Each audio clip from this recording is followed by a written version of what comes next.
Yeah, how you going there, guys? It's got a 4-pin to 4-pin aviation cable here, so they're fairly common for longer runs of cameras, so trucks and caravans.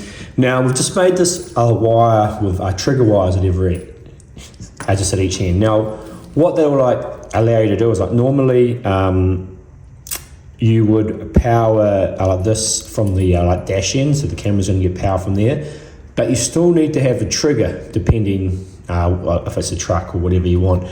So you could actually hook this up to the reverse lights at the back of the truck or whatnot, and then it's going to give you that signal at the dash. Now if that was 24 volt, you'd have to drop it down before you put it into one of our head units, or if it's straight 12 volt, it can go straight in. Or you could use this for something else. You could send power back down the other way to maybe power something at the back, maybe you want to power a beeper or reverse beeper when you're in reverse at the back of the truck or caravan. You could actually power that from the front of this wire here and then just ground the other end to chassis.